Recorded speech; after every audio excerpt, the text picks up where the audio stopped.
Most designs often look unprofessional because they lack a particular principle called contrast.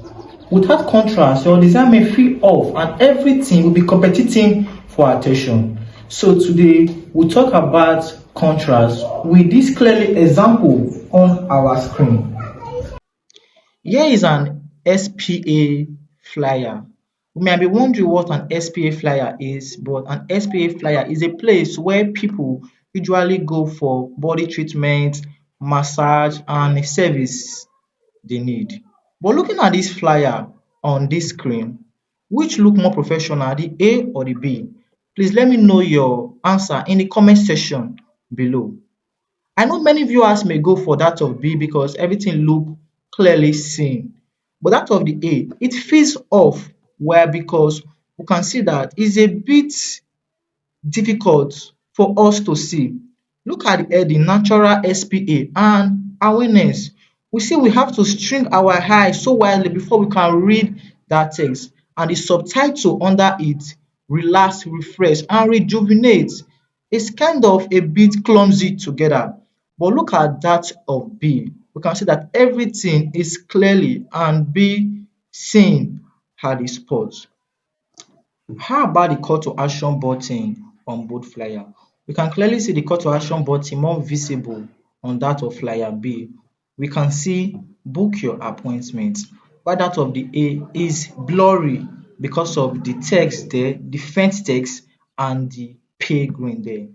Let's take a similar example.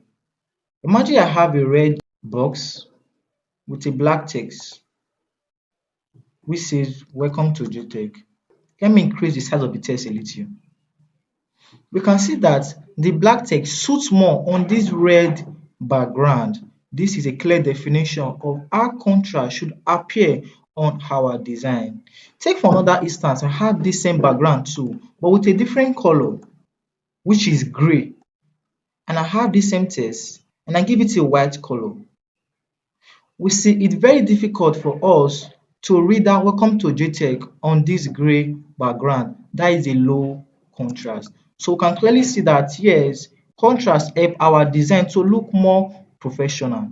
So we can define contrast as being able to see an element or an image inside of our design. Well, there's another principle that governing how our design should look, that is balancing. So, like I said, there's another principle that governing how our design should look, which is balancing. And there's an example on my screen right here. You can clearly see this flyer design on both screen. If we look at this both flyer, both the one on my left and the one on my right, we can see that one is actually a balanced flyer, while the other one has no balance. Why? We can see this first flyer, this one that has a good balance on top of it, because all the element is being distributed at the center of it, so it's balanced.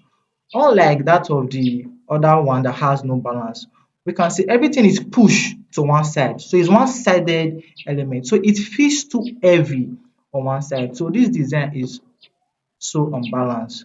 So these are some of the principles too that make a design look more professional. Let's take another example. We can also see this vegetable flyer or this food menu design here.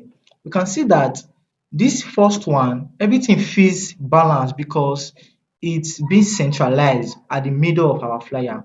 While that of the other one, we see that it's being sided too, like the other one. So guys, if you were to pick in both flyer, which will you go for? That of the A or the B? Please let me know your answer in the comment section below. So perhaps we can define balance as the art of arranging our elements to be centered in our design. Well, it does not really mean that all our elements must be centered, but it clearly means that everything should not be one-sided or feel too heavy in one side. So these are the principles too that governing how design should look and that governing how a professional design should look.